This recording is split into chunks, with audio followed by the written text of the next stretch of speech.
So thank you all for your time to that we should be working much more collaboratively with people. And this is something that I've maintained for many years, way back when I met a man who was a professor at the Ontario Institute of Studies in Education. And he'd written a book that was published in 70 different countries on how we learn as adults. And basically, the message is very simple that adults learn from experience. So when he explained to me how he thought planning should be done, he said it should be done interactively with people. It's experiential. And essentially, what you're doing is you're compressing time so that people can see graphically the long-term impact of the actions that they have chosen to take. And that's a much more powerful form of learning than reading some report. And what's also true is the decisions that we make are based not just on the math, but they're also based on our values and our attitudes governing day-to-day behavior, values, the things that are most important to us. And because they're highly subjective, nobody can interpret them for somebody else. So again, working interactively ensures that the client um, is involved in the planning process so that the plan reflects their subjective values and attitudes. Instead of building plans that are pure math, which may be technically the best, they're truly the best plans are those that not only will help clients get from where they are to where they want to be, but also ones that they embrace and that they will naturally implement. And the only way we can really achieve that is to work interactively with people. So the basic point, of course, is that planning is about learning and decision making.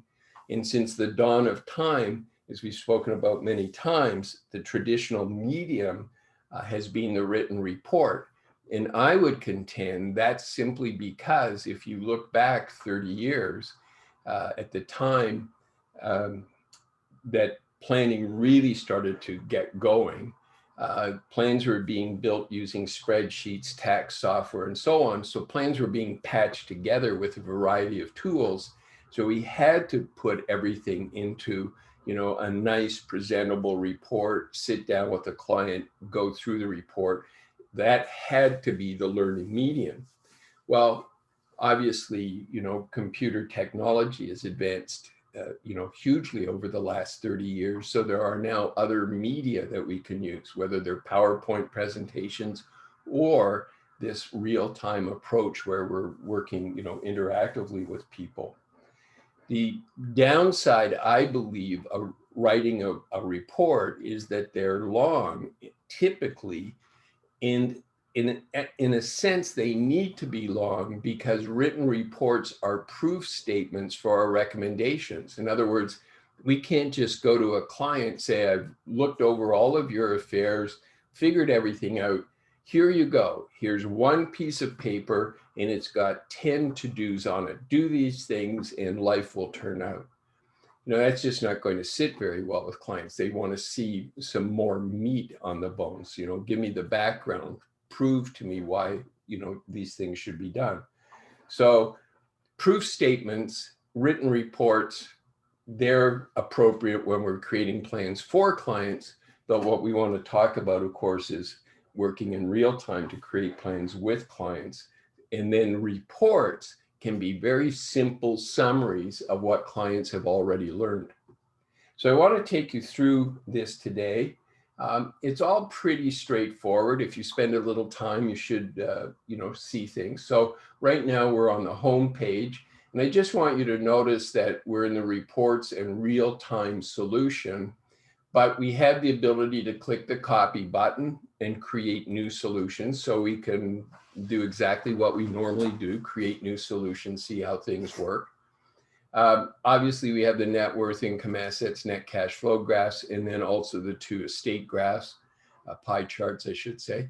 In the very upper right corner, also, I want you to notice that there's an actual dollars and today's dollars button. So this is presenting things in actual dollars, but I can switch to today's dollars to get rid of the inflation impact. This gauge just says that over the course of your life, you have total uses, the ways you're going to spend money, of about $4.7 million. And the sources that will be provided will be about 4.9. So, you have more than enough sources to meet your uses. There's a surplus. Obviously, if we were looking at the house rich, cash poor theme, we would see that, the gauge would be far less than 100%. So that's the home page, pretty straightforward. On the compare tab, you can compare any 4 solutions. And I was doing a coaching call yesterday where we were looking at some IPP options, and in VisionWorks, not in real time, but on the compare tab, we could only compare 2 solutions side by side. So we switched to real time, and that gave us the ability to compare all 4 solutions side by side, both graphically and in the tables of numbers. So just keep that in mind. Sometimes if you're trying to assess the relative merits of different solutions, if you come here, you can do 4 solutions at once. And the reason for that is just that there's much more screen real estate to be able to do it. If we go to net worth, you can see down the left on net worth, income, assets, cash flow, etc. Pages that we have the 3 graphs: net worth, income, assets, net cash flow, and the 2 estate pie charts. Here we just show assets and, of course, any liabilities that they might have. In this case, none. And there are also these buttons across the top that we need to look at. I'm going to look at those when we get down to cash flow. But I do want you to be aware that I can close any one of these, and that then makes the graph, or the graph and table, for example, that I switch to, makes it bigger because it's occupying the full screen rather than just part of the screen. So I can switch to liabilities, or I can, have both. And then, of course, I don't have the same amount of room. So if we look at net worth, we can see assets, liabilities, and of course, across the bottom, we can just pick a year and switch to, any year and see what shows up for that particular year. Same concept with income assets, pretty straightforward. It's just the single graph because it's just income assets. And as you know, you have the ability to drill in. So I can drill into pension plans, see the RRSP for Sue, for instance. And then, sorry, let me go back here. See the RSP for Sue, and then I could look at the graph of the RSP over time. Or I could look at a graph and table, for example, over time. So you have the ability to switch to the, the different styles of output. But let's go to cash flow, because this is, where things are very interesting. So I will contend that when people have a look at income assets, net worth and income assets, and you explain, net worth is very straightforward, your assets minus your liabilities, they'll should be positive over the course of your life. If not, you're virtually bankrupt. But the problem is you can't eat your house. So what we need to do is we need to understand the relationship of income assets to your total assets, because the income assets are the ones we'll use to buy groceries. So they include TFSAs, RSPs, and so on. So this is, again, the opportunity to sort of explain the basic themes. And then I would contend that once people understand the basic themes, what this is saying, that's when they'll ask questions. And I don't believe they'll ask questions about, portfolio allocations or how much critical insurance they need. They'll ask what I'll call lifestyle questions. So, they'll look at this and say, well, that looks like a pretty positive forecast. We're leaving $750,000. What would happen if we spent more on vacations? Now we could make a change right here, or we could go to the home page, create a copy, and call this Spend More on Vacations. And now we're in the Spend More on Vacations solution. We'll go back down to cash flow. We'll drill into lifestyle expenses. Oh, I don't have a vacation expense. So let me add one. So notice if I click this button, I'm now able to add different entries. And I'm on the total tab you can see here, as opposed to Sue's tab or Bill's tab. So I'm just going to go to lifestyle. Oh, we do have a vacation entry. Why didn't I? Oh, I'm sorry. We were in 2045. That's why. Let me go back to 2021. There we go.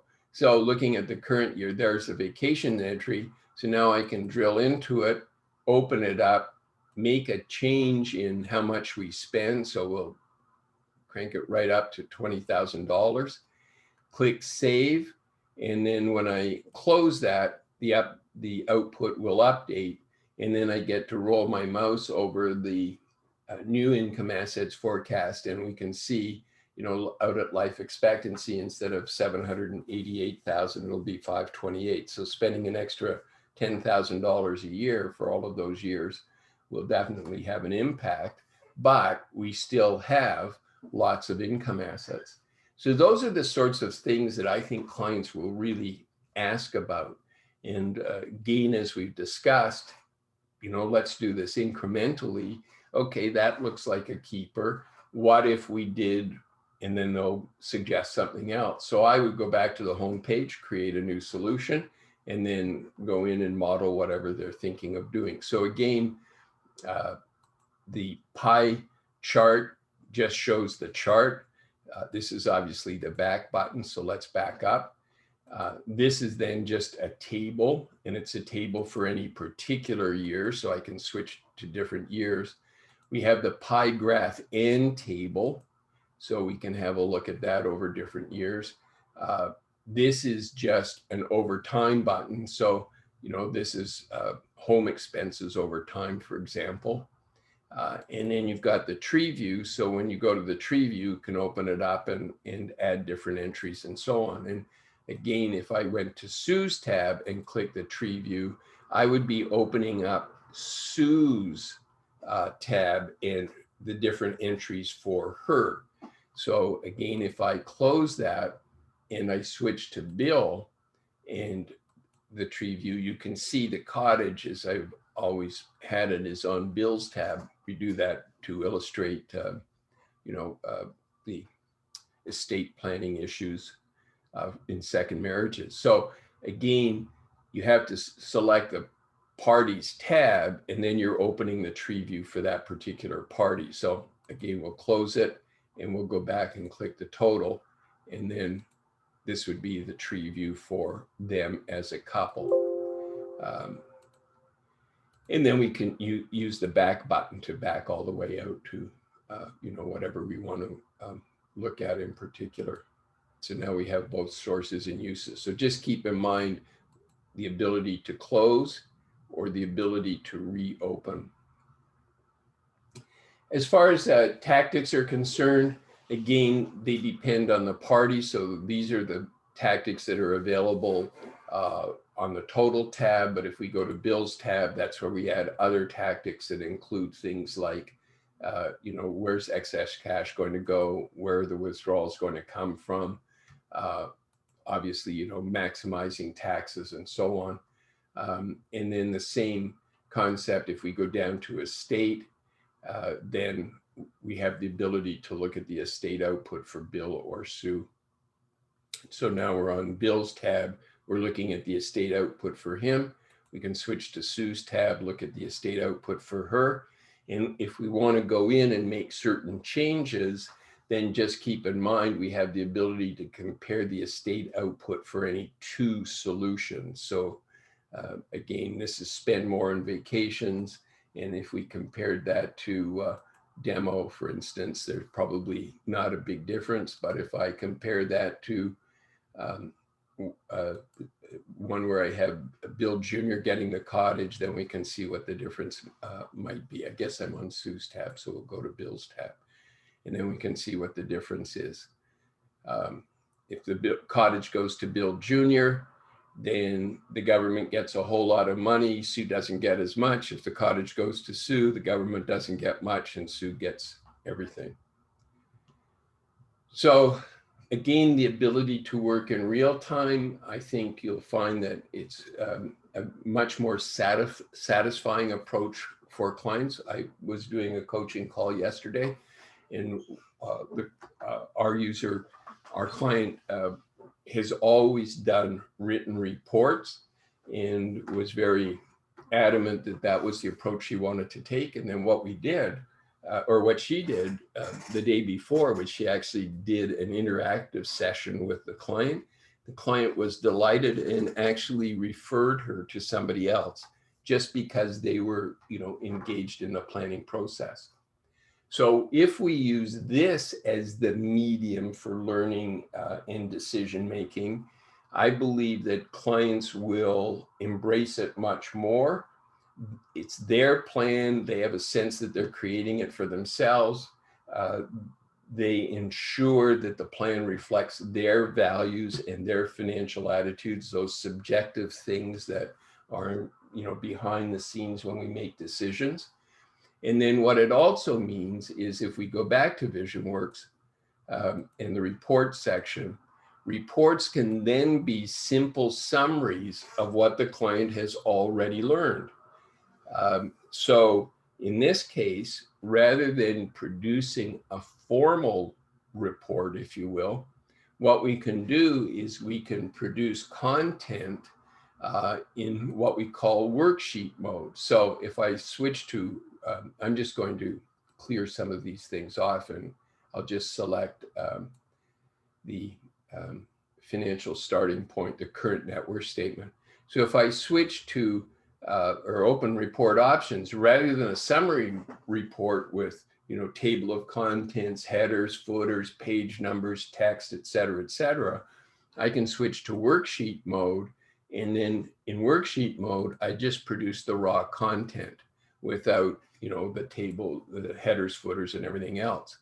So now I've got that, and I have the ability to include that as part of a summary. So I'm able then to maybe write a couple of page report that summarizes all the basic points that we went through, attach to it a to-do list as the focal point of the planning process, and then behind that attach worksheets so that when I'm writing my 2-page summary, I can say, we talked about your goals, whatever they might be.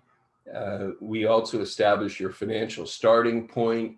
Please reference the attached financial starting point net worth pages, and so on. So these become like appendices to that letter. And I think you'll find that clients will be perfectly happy with that. It's simple, it's easy to read, and it follows naturally from their interactive learning.